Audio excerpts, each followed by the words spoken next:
Boa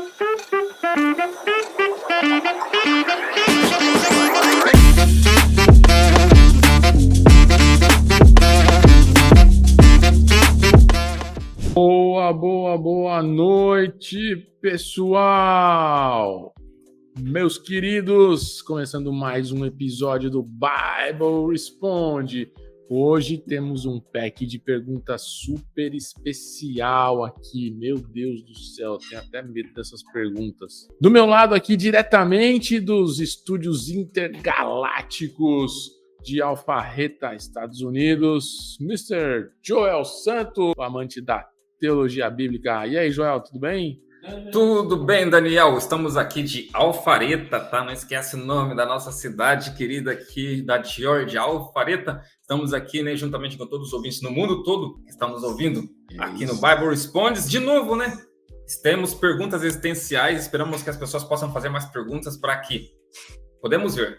A Bíblia responde? Meu Deus, é isso aí, vamos ver.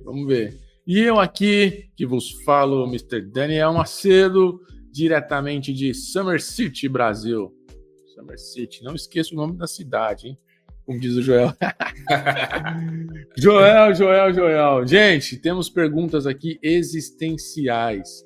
São aquelas perguntas que normalmente a gente tem até medo de perguntar elas para algumas pessoas. E agora a gente vai descobrir se a Bíblia responde essas perguntas. Certo, Joel? Com certeza, isso é o nome do programa, a Bíblia responde, mas isso é bom, é exatamente uma pergunta, né? A Bíblia responde? Será? Vamos ver. Sabe qual que é a coisa interessante, Daniel? É porque quando nós perguntamos a Bíblia responde, a pergunta é nem tudo. Porque a Bíblia não responde todas as questões. Agora, o que nós podemos afirmar é que a Bíblia tem as soluções para todos os problemas. E quando se trata de perguntas existenciais, são problemas. Então, para esses problemas, existem as soluções. E nisso, a Bíblia responde. Que legal. Muito boa colocação, João. Muito boa colocação. Então, vamos lá. Vamos começar na primeira pergunta. Essa pergunta já é... Gente, quem mandou essa pergunta aqui estava pensando não sei o que, gente. Mas vamos lá. Tá preparado, Joel? Estamos preparados sempre. A Bíblia está aí com você? Tá aqui na mente, né? Sempre e também tá aqui, ó. Cadê? Ih, acho que cortou um pouquinho aqui. Cadê a Bíblia? Olha a grossura da Bíblia, rapaz. Vamos ver se aparece aqui. Olha a grossura dela. Meu Deus, hein? Muito bom. Vamos lá, então. Na pergunta primeira, qual é o propósito da vida? Rapaz, vou te fazer uma pergunta, Daniel. Você já se perguntou isso alguma vez? Já. Quem não? Já eu pergunto, quem não? Porque eu já passei por muitos momentos, e acho que é sempre nos problemas que a gente tem, né? Sempre nas provações que a gente tem, a gente cai nessa pergunta existencial. Afinal, qual que é o propósito da vida? E aí vem aquela coisa na cabeça assim, olha, eu nasci, e aí eu vou, né, crescer, desenvolver, vou casar, ter uma família, vou ter que ralar pra caramba pra poder pegar e pagar as contas, né? Vou ter que dar um jeito, né? Me quebrar, vou me formar e tudo mais. A vida que você tem. E depois, no final, você morre. E você sabe qual que é o pior de tudo? É que você tem uma alma para dar conta. E aí, isso é o pior de tudo? É o pior, porque imagina, você fala assim, espera aí, se eu não tivesse nascido, eu não teria uma alma para dar conta. Porque o pior é você viver a sua vida sabendo que você tem uma alma para dar conta. Porque esse é o propósito de tudo no final. Então aí vem a pergunta, qual que é o propósito da vida? Para que a vida existe? Se eu não tivesse nascido, mas agora eu nasci. Mas, na verdade, a gente tem que ir lá no começo da Bíblia. A gente volta lá em Gênesis, né? No que nós estávamos conversando na semana passada.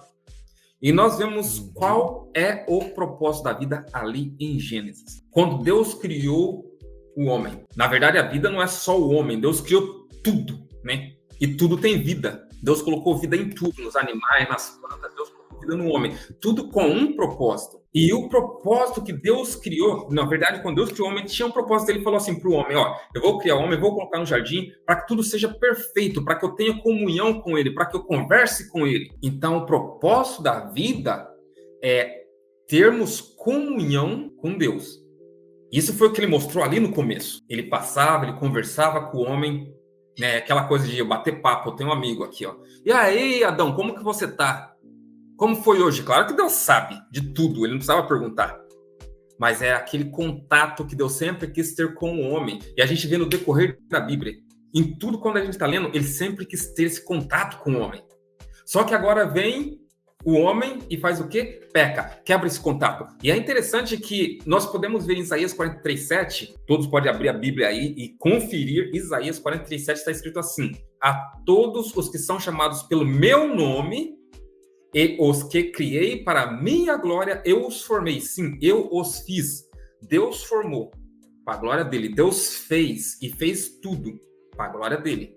O contato que ele queria ter, agora o homem vem e quebra esse contato. Agora, hoje vem essa pergunta para nós. Ok, agora, qual que é o propósito nosso? Se foi quebrado essa conversa, foi quebrada essa comunhão, qual o propósito hoje?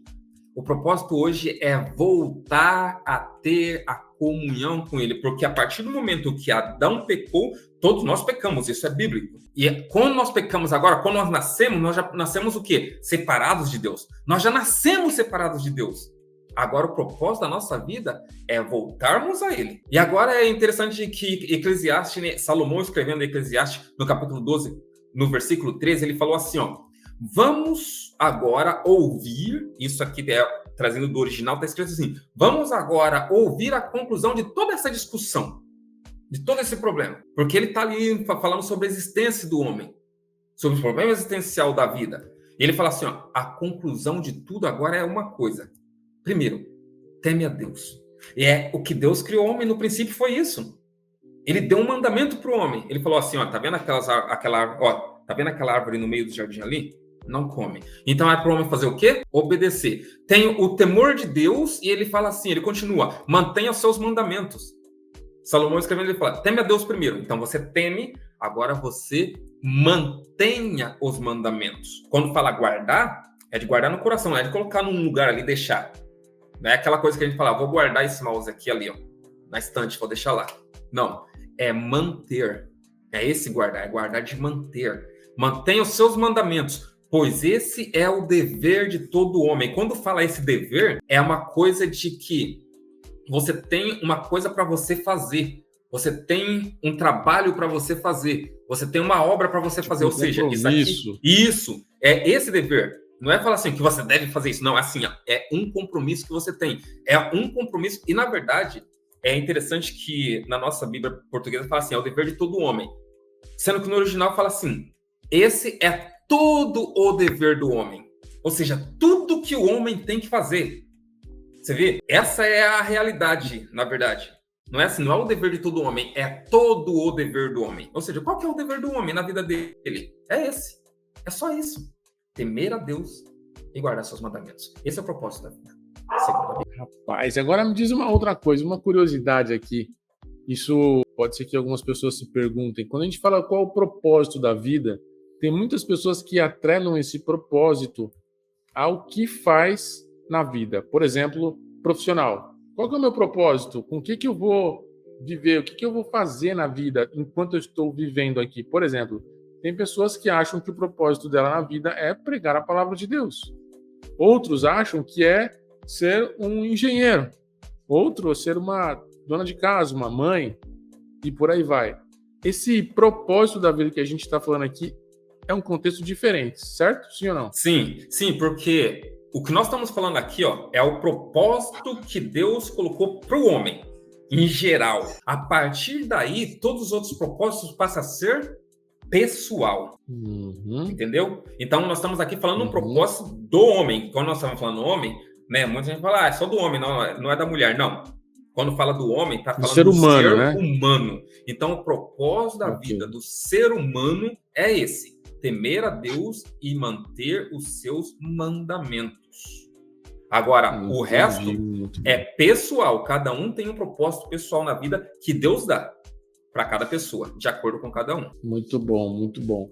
Então, resumindo aqui, essas respostas na Bíblia a gente consegue encontrar em Isaías 43:7, certo? Eclesiastes 12:13 e 12, também 13. No livro de Gênesis, quando nós lemos ali, quando Deus começou a criação, até terminar ela, ali já mostra o propósito da criação, o propósito, né, da vida em si, em geral. Muito bom. Muito bom. Perfeito, então, muito bom. Pergunta 1, respondido. A Bíblia responde sim. Então, agora vamos para a segunda pergunta aqui, que também está seguindo a mesma linha. Hoje só tem pergunta difícil, hein? E hoje que eu não deixei o meu escrito ali, pergunta difícil, só... Meu Deus, vamos lá. Por que existe o sofrimento no mundo? Essa é uma boa pergunta. Lá na África tem uma galera sofrendo. O pessoal no Nordeste está sofrendo. Não, eu tô aqui com uma enfermidade muito grave. O que eu fiz isso? Por que existe o sofrimento? Deus é bom? Por que as pessoas sofrem? É uma pergunta essencial também, né? Deus é bom porque as pessoas sofrem. Se Deus é tão bom, por que ela deixa as pessoas sofrerem, né? Basta acontecer um terremoto grande, basta acontecer um maremoto grande, né? Que já vem a pergunta. Se Deus é bom, por que ele permite isso? Primeiro, não é Deus que traz o sofrimento. Nunca foi. Deus é bom. Se Deus é bom, só há bondade. Não há maldade em Deus. Então não é Deus que traz o sofrimento. Somos nós que criamos cada um. Meu Deus, então é o próprio ser humano que faz isso. O próprio ser humano, na verdade, o nosso livre-arbítrio nos levou a isso. Por que existe sofrimento no mundo? É simples. O sofrimento no mundo... E a Bíblia responde em Gênesis. Por causa do pecado. Porque o pecado entrou no mundo e com ele veio o sofrimento. Agora, né, nós vemos ali em Gênesis 3, 14 e 19 que Deus deu o castigo para cada um daqueles que pecaram lá no princípio. Porque quando o homem pecou, se afastou de Deus, entrou o pecado. Agora entrou o pecado. Com isso entrou o sofrimento. Já começou o sofrimento ali. E já começou todas as desculpas também, né? Então agora Deus vem para Adão, né? Que foi para Adão que Deus falou. Primeiro falou assim, não come da árvore que está no meio do jardim. Falou para o homem. Não falou para a mulher, falou para o homem. Prestem bem atenção nisso. Foi para o homem, a responsabilidade do homem. Agora ele vem para o homem. Ele fala... Por acaso você comeu da árvore que eu falei para você não comer? Adão tinha que fazer o quê? Assumir a responsabilidade, arcar com as consequências. Mas ele faz o quê? O que todos nós fazemos hoje em dia. Nós seguimos a linha de Adão até os dias de hoje. Foi a mulher. E é interessante que ele falou, foi a mulher que tu me deste, né? Sendo que quando Deus deu a mulher para Adão, ele falou assim, né? Ficou maravilhado, né? Ele falou assim, essa carne da minha carne, né? Por isso vai ser chamado de varoa, né? Porque foi tirado de mim. Ficou todo feliz. Ele não falou assim, Deus, eu não pedi, não falou isso. Mas quando ele caiu, né? Que ele falou, foi a mulher que me deste, colocou a culpa na mulher. Agora vem para a mulher. E o que aconteceu? E ela também não quis assumir, né? Foi a serpente, ela que me enganou. Coitada da serpente. Agora a serpente não tinha nenhuma desculpa, né? Então a serpente tinha desculpa, ele vem para a serpente e fala, olha, você tinha patinhas, né? Você era igual um dragãozinho. Você não tem mais, agora você vai rastejar. Isso é literal, tá? Então foi a serpente mesmo, não foi o diabo. Foi a serpente. Muita gente, né, fala, foi o diabo. Não. É claro que depois é isso, existe toda uma metáfora aí, né? Existe toda aquela coisa de você pegar uma figura, né? E coloca aqui a serpente, obviamente, tá simbolizando, né, o diabo, até porque depois lá fala que o homem vai pisar a cabeça da serpente, aí simbolizando Jesus pisando a cabeça do diabo, tá? Mas a serpente agora fala assim, você tinha patas, agora você não tem mais, agora você vai rastejar, vai comer pó, você comia talvez fruta, agora você vai comer mais, você vai comer pó, tá? Aí chega pra mulher e fala assim, você ia ter só uma dorzinha, agora a sua dor vai ser, multiplicada grandemente. Hoje mesmo eu estava discutindo isso com um colega de trabalho meu, e ele falou assim, então Deus pegou e castigou a mulher e deu dor para ela. Não, ela já tinha dor. Na verdade, eu falei para ele, não, o que ele fez foi multiplicou grandemente a dor que ela já possuía, entendeu? Então, foi multiplicada. Ela já teria que ter dor, mas ia ser minúscula, né? Talvez nem ia sentir muito. Talvez não ia sentir muito. Agora, ela sente demasiado. E agora ele chega pro homem. E é interessante que isso, conversando com esse meu coworker ali, esse colega de trabalho, me caiu uma ficha. Realmente, Deus, imediatamente, ele não castigou o homem. Ele não falou assim, e você, homem, você vai ser castigado. Ele falou assim, a terra vai ser castigada por sua causa. E porque a terra vai ser castigada, você vai sofrer. Então, todo o sofrimento que nós temos hoje foi porque a terra foi castigada por causa do pecado do homem. E isso você pode ver ali em Gênesis. Então, a Bíblia responde porque existe sofrimento no mundo? Sim. É só ler o livro de Gênesis. Tudo está no começo. Tudo está no início. Porque sabe por quê? É interessante que, quando Deus fez o mundo, ele já mostrou o exemplo de mundo que ele queria. E quando a gente vai vendo o mundo, né, que saiu, desviou do caminho, entendeu? Quando a gente chega em Apocalipse, nós vamos ver o exemplo de mundo que Deus sempre quis. Porque é tudo voltando para o começo. Caraca. Então quer dizer que a terra foi castigada e porque a terra foi castigada, o homem sofre. E aí ele vai ter que trabalhar, vai ganhar o pão com o suor do rosto e aquela coisa toda. Sabe aquela discussão que você tem com o seu vizinho? Responde... Sabe aquela discussão que você tem com a esposa, com os filhos e tudo mais? É tudo porque a terra foi castigada. O sofrimento do homem vem tudo... Tá tudo lá no começo, né? Por causa do pecado do homem. Ou seja, se não existisse pecado, não existiria sofrimento, certo? Exatamente.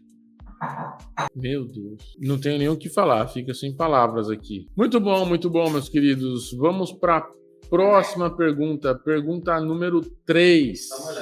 Mais uma pergunta que pode deixar a gente sem palavras. Essa pergunta aqui... Ela é uma pergunta, no meu ponto de vista, eu acho que ela é complexa, eu acho que tem outras perguntas dentro dela. Mas vamos ver como que vai desenrolar essa pergunta aqui. Existe um propósito no sofrimento dos justos? Aí ela já linka com o sofrimento que a gente acabou de falar e agora coloca dos justos. Mas espera aí, vamos lá. Por que o justo tem que sofrer e quem é justo? Bom, aqui já tem 3 perguntas numa só. Vamos começar do começo.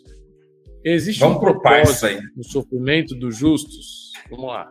Daniel, existe propósito para tudo que existe na face dessa terra. Até porque a Bíblia fala que nada acontece sem a permissão de Deus. Sem permissão. Isso não quer dizer que é a vontade suprema dele. Isso não quer dizer que Deus queria que isso acontecesse, entendeu? Mas ele permite.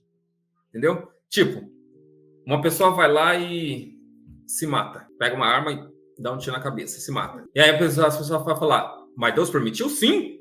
Porque se ele não permitisse, ele parava. Permissão. Agora, era a vontade de Deus isso? Não. Foi permissão, não vontade. Então, as coisas que acontecem, tudo que acontece é por permissão. Se cai um avião, foi Deus que permitiu, porque se ele não permitisse, ele segurava. É permissão. É claro que isso nós podemos entrar em vários assuntos muito mais profundos, falar sobre que o mundo está, na verdade, caminhando como um relógio no automático, tá? Porque é como se Deus tivesse deixado no automático, mas ele faz pela permissão dele, acontece pela permissão de Deus, e é bíblico isso. Tudo acontece pela permissão de Deus. Então, todo o sofrimento que acontece, inclusive do justo, tem um propósito.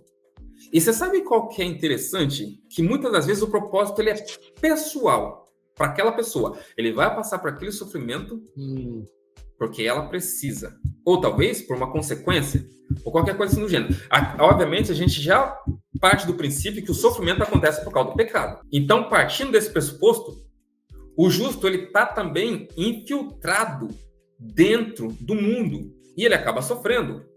Agora, você já leu o livro de Jó, correto? Eu já li, mas assim, aquela leitura não tão aprofundada assim, mas lembro algumas passagens. E ali nós vemos o sofrimento de um justo. Agora, qual que é o propósito? Sim, Mas qual que foi o propósito do sofrimento de Jó? Qual que foi para você? O que você tirou de lição daqui dali? Então, eu imagino que isso daí foi porque o diabo foi perguntar para Deus.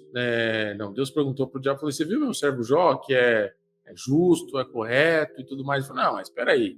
Ele tem tudo, é por isso que ele não nega o seu nome, é por isso que ele é fiel a você. Não, então beleza, vai lá, toca nisso, naquilo, aquilo outro. Isso foi como se fosse uma prova, isso é uma pergunta, tá? Isso é uma prova para provar que ele era fiel independente do que ele tinha. Existia um propósito no sofrimento dele. Por quê? E a gente pode chamar lição disso, tá? Não é porque aconteceu com Jó que vai acontecer com todo mundo, não. Aquilo dali foi para Jó, tá? Porque eu já vi muitos pregadores, muitos estudiosos, muitos professores se ensinando que aconteceu com Jó tem que acontecer com todos nós. Não, aí foi pessoal, foi para Jó. Foi um exemplo para Jó, foi um propósito para Jó. Legal. Por quê? Jó, Deus dava exemplo de Jó. Era um homem temente a Deus, que oferecia sacrifício pelos filhos, pedia perdão pelos pecados deles, ele desviava do mal. Então, Jó era um homem justo. Mas por que ele teve que sofrer? Porque ele conhecia Deus como muitos crentes hoje conhecem. Nasce na igreja, cresce na igreja, ouve falar de Deus na igreja, mas não conhece o Deus que é pregado na igreja. Ele faz tudo de bom porque ele está na igreja. Ele vive uma vida justa porque ele cresceu ali aprendendo de Deus, mas ele não conhece Deus. Como assim? Ele não teve nenhuma experiência com Deus, assim. Ponto. Exatamente essa é a resposta. Ele nunca teve uma experiência com Deus. Por exemplo, se eu te perguntar, Daniel, você conhece o Barack Obama? Se eu conheço o Barack Obama, de vez em quando a gente troca uma ideia no WhatsApp ali, né? Mas eu nunca vi ele de perto. É uma pergunta assim, interessante, né? Porque muita gente vai falar, claro que eu conheço, mas que conhecer é esse? Eu conheço porque eu leio na internet, eu conheço porque está na mídia, eu conheço por causa disso, aquilo, outro. Tá, mas você já parou para conversar o que ele gosta de fazer? O que ele gosta de comer? Rapaz. O que ele gosta de se vestir? Esse é o conhecimento que Deus quer de cada um de nós. Conhecer a Deus é isso. Mas agora eu vou entrar numa outra questão aqui. Primeiro que isso que você está falando, eu tenho nos negócios aqui, na empresa, nos projetos e tudo mais, de vez em quando eu comento com o pessoal que saber de ouvir falar é uma coisa, agora sentir na pele é outra história. Exatamente. Mas você está dizendo que Jó não tinha uma experiência assim com Deus, ele fazia tudo certinho de ouvir falar? É isso que você está dizendo? Ele responde no final, depois de tudo, ele passa para aquela experiência, e naquela experiência, ele começa a conversar com Deus, ele troca ideia com Deus, Deus responde ele, Deus fala com ele, e ele começa a conhecer Deus de verdade agora. Quem é Deus? O que Deus quer? O que Deus faz? E aí, no final, ele fala, olha, eu te conhecia só de ouvidos, só de ouvir falar. Mas depois de toda a experiência que eu tive contigo, agora eu te vejo, eu te contemplo. Então, aquela experiência que ele passou, todo aquele sofrimento que ele passou, tinha um propósito para a vida dele, que era fazê-lo conhecer a Deus. Agora, claro, isso pode trazer muitos questionamentos das pessoas falar, mas precisava Deus deixar que ele sofresse daquele jeito? Deus conhecia Jó. Deus conhecia Jó no íntimo dele. E talvez aquela era a única forma que poderia trazê-lo a conhecer Deus de verdade. E por isso ele permitiu. Não foi Deus que trouxe o sofrimento. Deus permitiu o sofrimento. Porque muita gente vai falar, foi Deus que deu o sofrimento para Jó. Não, Deus permitiu o sofrimento de Jó. Não foi ele que trouxe o sofrimento. Agora, só para terminar esse sofrimento, existe propósito, né? Romanos 8:28 responde assim, todas as coisas cooperam para o bem dos que amam a Deus, dos que são chamados segundo o seu propósito. Ou seja, aqueles que são chamados segundo o propósito de Deus, todas as coisas vão cooperar para o bem, como o sofrimento de Jó. Cooperou para o bem dele, não foi para o mal. Nunca vai cooperar para o mal. Vai trazer experiência, vai trazer perseverança. Tiago 1, do 2 ao 4, ele fala assim, que a aprovação, ela produz perseverança e produz maturidade espiritual. Isso aqui tudo está cooperando para o bem, nunca vai cooperar para o mal. Todo sofrimento do justo vai sempre cooperar para o bem. Meu Deus do céu, tá explicado. Aquelas outras perguntas estão respondidas também. Agora é interessante porque o justo sofre, né? Porque assim, a gente falou sobre o propósito do sofrimento do justo, mas por que ele sofre? Existe uma resposta muito mais ampla sobre isso. Por que o justo sofre? Primeiro, é por causa da maleficência do mundo. Porque veja bem, Daniel, o mundo é o quê? Bom, mas aí nesse caso é todo mundo. Mas aí nesse caso é todo mundo, não é só o justo. Isso aqui produz perseverança e maturidade espiritual. Mas esse é o propósito. Esse é o propósito. Mas por que ele sofre? O mundo é bom ou ruim? Acho que o mundo é ruim. Se o mundo é ruim, você sendo justo, você vai estar bem no mundo ou você vai estar mal? Eu acho que não é nem só sendo justo, sendo ser humano. Eu acho que a gente... Mas sendo ser humano justo. Porque se você é injusto, fala pra mim. Se você rouba, se você mata, se você comete adultério, você tá no mundo que já é injusto, você vai sofrer? Você tá fazendo o que o mundo quer que você faça. Então você já tá globalizado no mundo. Você já tá unido com o mundo. Então o sofrimento vai ser para quem? Vai ser pro justo ou vai ser pro justo? Vai ser pro justo. Quando você falou assim mas não é só o justo, é ser humano, mas é o ser humano justo. Quando eu falo ser humano justo, é aquele que pratica a justiça. Aquele que anda segundo mas o injusto, nesse caso, não sofre? Porque ele já está... ali? E você sabe quem que mostrou isso? Asaf. Asaf, quando você lê Salmos 73, Asaf fala exatamente disso. Ele fala assim, olha, os meus olhos quase se desviaram. Eu quase me desviei.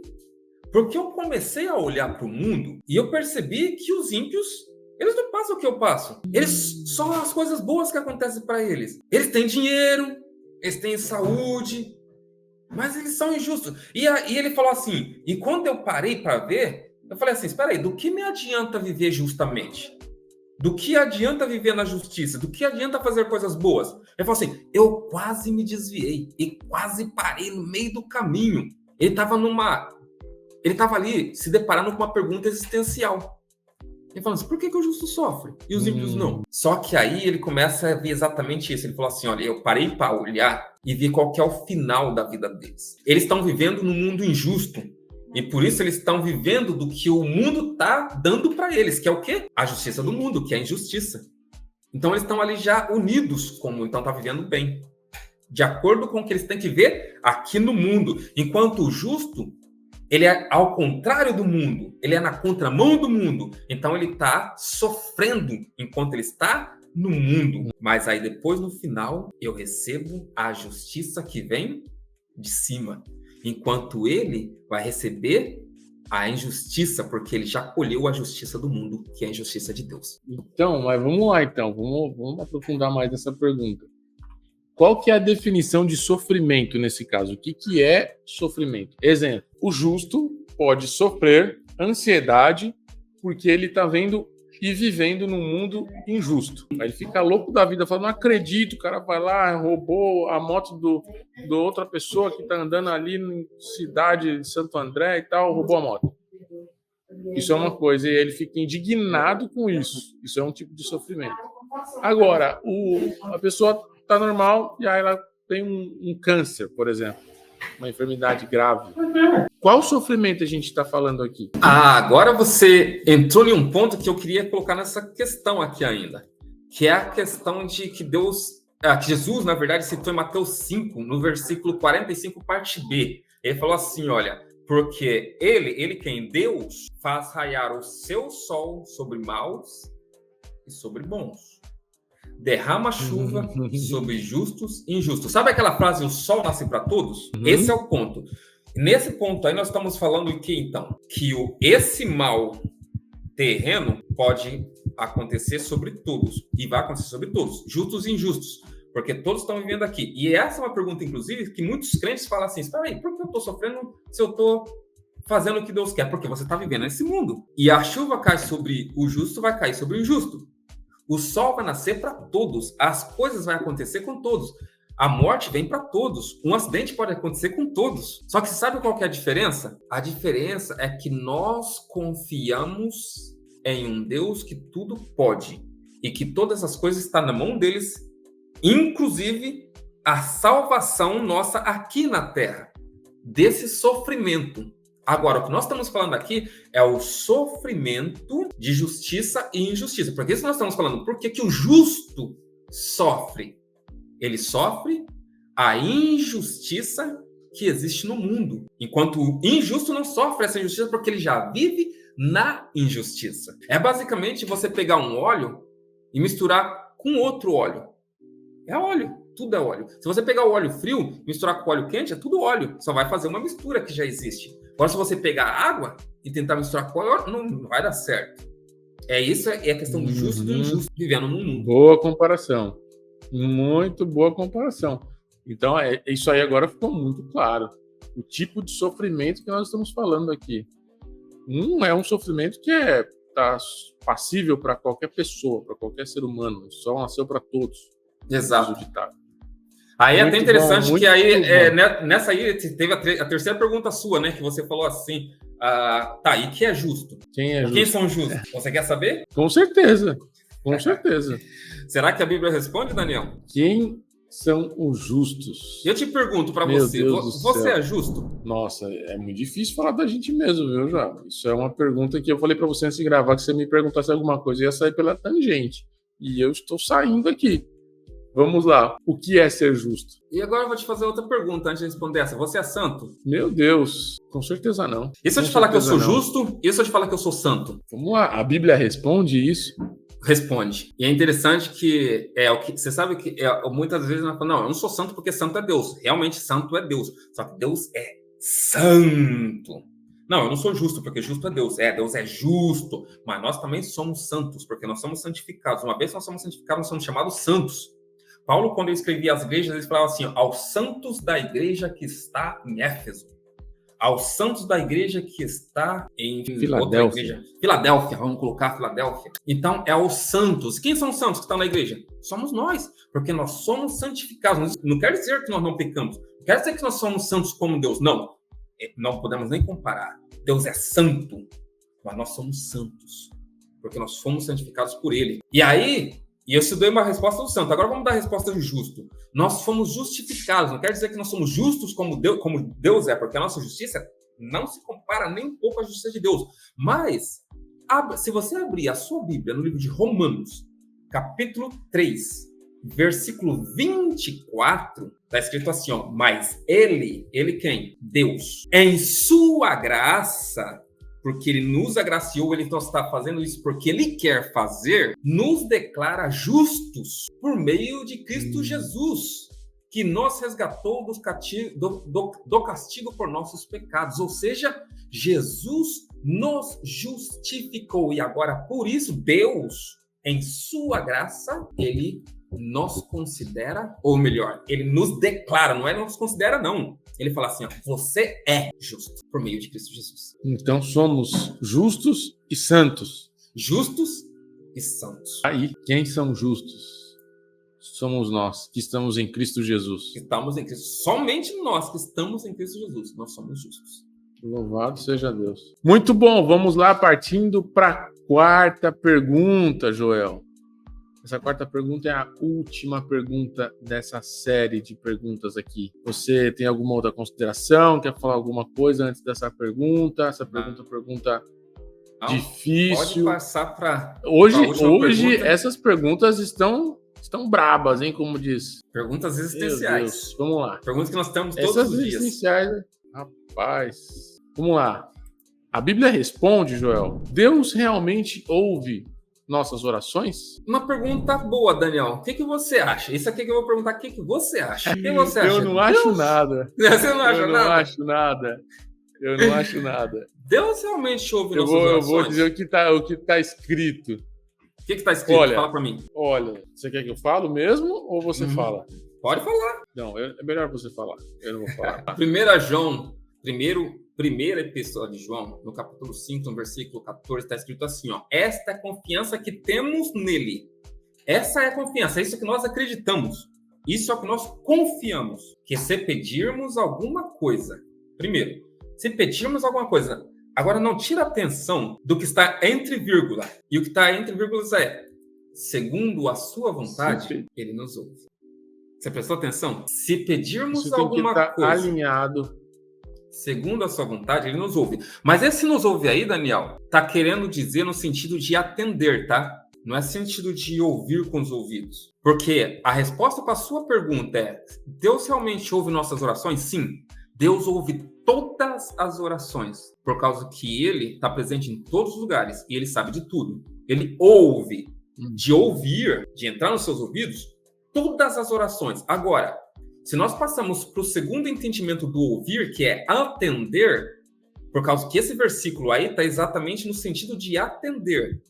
Ele nos ouve, está respondendo que ele nos atende. Então, nós temos que fazer aí uma separação de Deus ouve as nossas orações. Sempre, sim. Deus atende às nossas orações? Não sempre. Deus responde às nossas orações? Não sempre. Quando Deus responde imediatamente, a resposta vem imediatamente? Não sempre. Vamos lá. Agora, vamos lá. Dar exemplos aqui.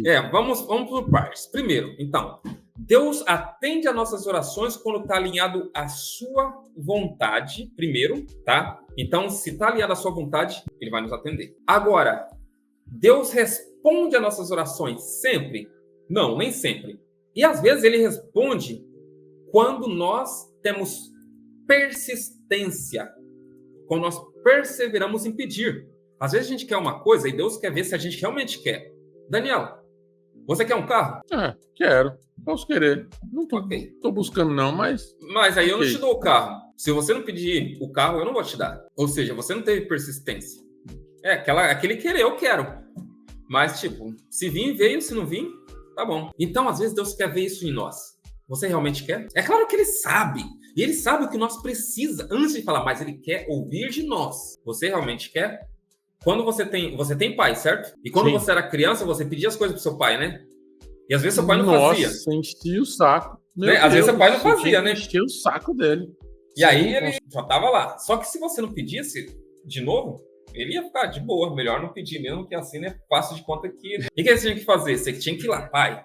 Me dá um telefone, fazer igual minha filha, né? Fazer igual minha filha. Pai, eu quero um celular. E aí você fala, tá bom. Aí deixa lá. Não faz nada. Aí vem de novo, pai, eu quero um celular.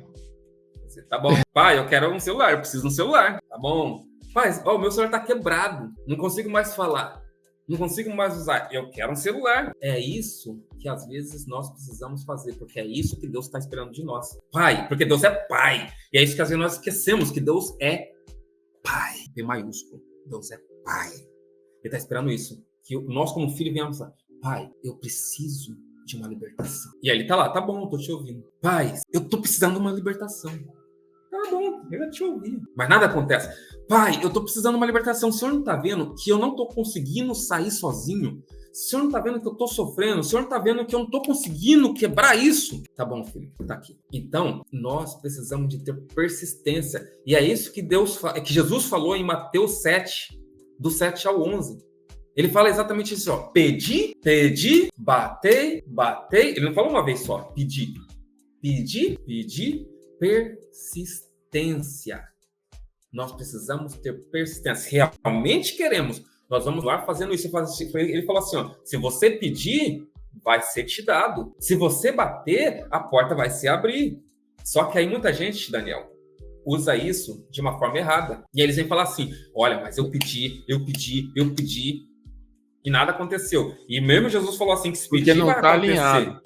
Porque não está alinhado. Porque lá em João falou, ele falou assim, ó, não foi segundo a vontade de Deus. E outra coisa ainda, Daniel, pior ainda, é quando você pede mal intencionado. Como assim? Para o seu próprio benefício. Nada que você pede, ou melhor, tudo que você pede para o seu próprio benefício não vai ser atendido. Porque tudo que nós fazemos tem que ser para a glória e honra de um único ser, de Deus e somente Ele. Se nós queremos fazer alguma coisa que vai ser para o nosso próprio prazer, se nós queremos fazer alguma coisa que vai ser para o nosso próprio benefício, não vai acontecer. Você pode pedir, você pode pegar e continuar pedindo, você pode pegar e ter persistência, não vai acontecer. Deus não vai te dar. E aí muita gente fala assim, ó, mas eu vou falar para você, olha, aconteceu comigo. Mas sabe por que aconteceu? Porque não foi Deus que fez, não foi Deus que te deu. Deus permitiu que você tivesse pelo seu próprio esforço. Eu estava discutindo isso com um colega meu no Brasil ainda. Ele estava falando sobre isso. Mas aí a pessoa vai lá e ele luta e ele consegue. Igual ele estava falando assim, ó, o cara quer ter um carro bonito, um carro, né, que todo mundo vê, vistoso, por quê? Porque ele quer encher de mulher. Deus vai dar? Não. Só que o cara vai, trabalha, consegue um carro para encher de mulher. E agora? Ele conseguiu. E ele tava falando para mim, mas aí, o que aconteceu? Eu falei, foi Deus que deu? Não, claro, com certeza não foi Deus que deu. Você sabe quem que deu para ele? O esforço dele. Ele teve que ralar para ter aquele carro, com o esforço dele. Não foi Deus que deu.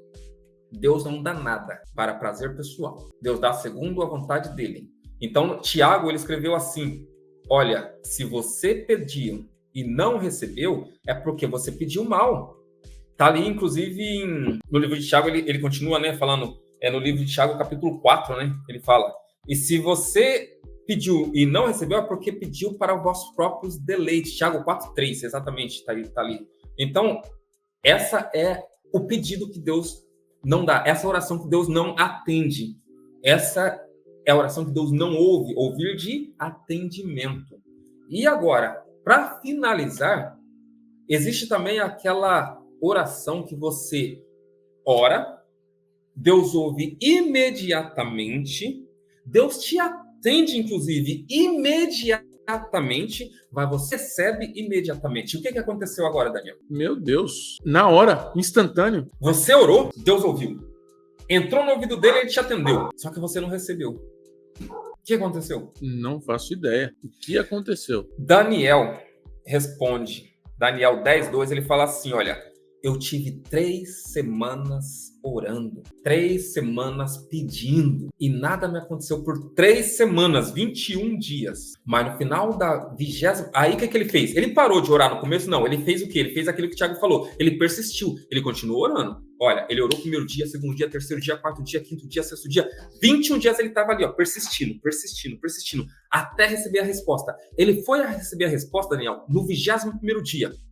Só que quando o anjo trouxe a resposta para ele, o anjo falou assim: Daniel, eu vou te falar uma coisa. No primeiro dia, isso está ali já em Daniel 10, no capítulo 12, ele falou assim, ó, no primeiro dia que você se pôs a orar, a sua oração já chegou até Deus. E no mesmo momento que chegou até Deus, ele já mandou trazer a resposta para você. Só que por que Daniel não recebeu? Ele falou assim, ó, o que acontece é que no meio do caminho existe uma luta espiritual sendo travada. E eu fui parado no meio do caminho para não te trazer a resposta. Você, ó, Deus te atendeu no primeiro dia. Deus te respondeu no primeiro dia. Mas somente agora, depois de 21 dias, depois dessa luta imensa que aconteceu ali, é que veio um outro anjo mais forte. A gente vai entrar isso em angelologia muito, né, em outro tempo, tá? Existe escala, tá? Anjo mais forte, anjo menos forte. Veio um outro anjo mais forte para ficar combatendo no meu lugar, para que eu pudesse ser liberado e te trazer a resposta. Agora uma pergunta, Daniel. Esse Daniel, você é esse Daniel, mas se aquele Daniel ele tivesse parado, não tivesse persistido mais, o que tinha acontecido com a resposta dele? Tinha chegado? Eu acredito que não. Muito possivelmente não. Porque o anjo tinha voltado. Falando assim, bom, né, ele não está precisando tanto, então nem vou continuar essa batalha espiritual. Vou voltar com a resposta. Mas ele continuou com a batalha espiritual, então agora Deus envia um anjo mais forte, que foi Miguel, que agora vem e combate aquela batalha espiritual no lugar, e agora Gabriel pode chegar treinando e falar assim, aqui está a sua resposta. E eu vim te trazer a resposta que do primeiro dia saiu, mas está chegando só agora. Então, ó, o que nós temos que saber, primeiro, Deus ouve de ouvir todas as orações. E não importa qual seja ruim, seja boa, seja para o bem, o bem prazer, seja para a glória de Deus, todas ele ouve, mas ele não atende todas. Então, Deus ouve todas, não atende todas, tampouco responde todas, às vezes fica em silêncio, e às vezes ele responde imediatamente, mas nós não alcançamos imediatamente, temos que ser persistente para alcançar. Deus quer saber se realmente nós queremos aquilo que nós estamos pedindo em oração para Ele. Ou seja, orar é uma coisa que a gente tem que fazer constantemente. Todos os dias. Existe um grande pregador, não sei se você já ouviu falar dele, agora na verdade até me foge o nome dele, muitos falam que essa citação foi de Moody, tá? Mas não foi de Moody. Eu esqueci agora o nome desse grande pregador, e ele fala assim, olha, eu não oro por 1 hora, mas eu oro a cada 1 hora. Na verdade, ele não usou nem 1 hora, ele usou minutos. Não, é como assim, ele falou assim, eu não oro por 10 minutos, mas a cada 10 minutos eu estou em oração. Então não é a grandeza da sua oração, mas é constantemente, é constância, não é tamanho. Então quando fala orar sem cessar, é isso. É você estar vigilante e orando. Não é que você tem que ficar orando, né, 24 horas, mas a todo momento você estar orando. E o que é orar?